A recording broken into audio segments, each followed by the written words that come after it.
South Africa meel ma wallahi maanta dukaankiina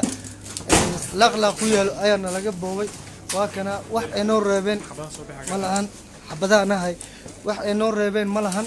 halkan waa wadanka Koonfur Afrika maalinkii toddobaad oo xiriir ah waxa ka socda mudaharaadyo waaweyn oo rabshado wato kuwaas oo ka dhacaya magaalooyin waaweyn sida Johannesburg iyo Durban dadka mudaharaadayaasha ah ayaa waxa ay wataan boorar ay ku qoran yihiin Free Zuma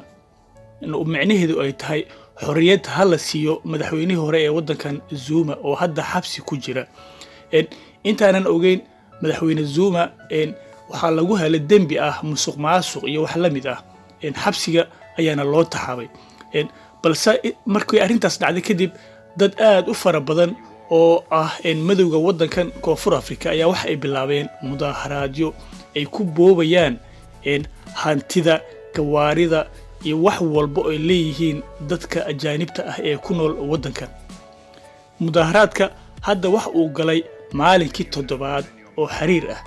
dadka ka qayb galaya mudaharaadyadaan ayaa waxa lagu qiyaasayaa inay gaarayaan ilaa 3 milyan oo ruux marka laga soo tago ajaanibta kale oo cadaan iyo madowba isugu jira Soomaalida dhibaatooyin aad u waaweyn ayaa ka soo gaaray mudaharaadyadaan ka socda ee amaba ka bilowday wadanka Koonfur Afrika magaalooyinkiisa waaweyn dad badan oo Soomaali ah ayaa ku hanti waayay boobkan ka bilowday wadanka Koonfur Afrika sidoo kale Soomaali kale ayaa ku naf waayay sidoo kale kuwa kale ayaa loogu geystay dhaawacyo kala duwan sida halkan aan idin soo dhigi doono dhalinyaradan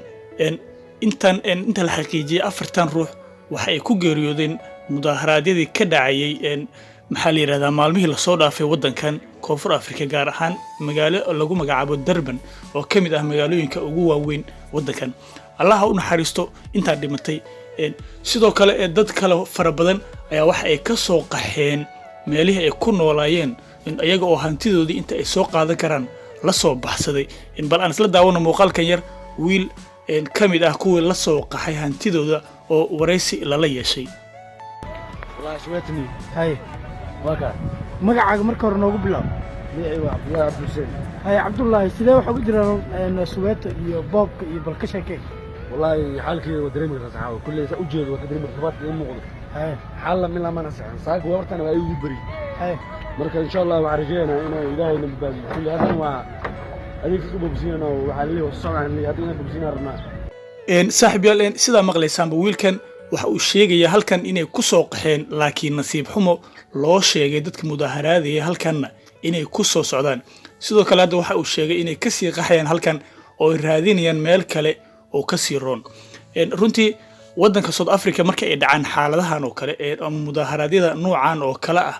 dadku waxa ay xalaaleystaan dhicitaanka boobida dilka dadka ajaanibta ah oo runtii Soomaalidu ay maxaa la yiraahdaa qayb ka yihiin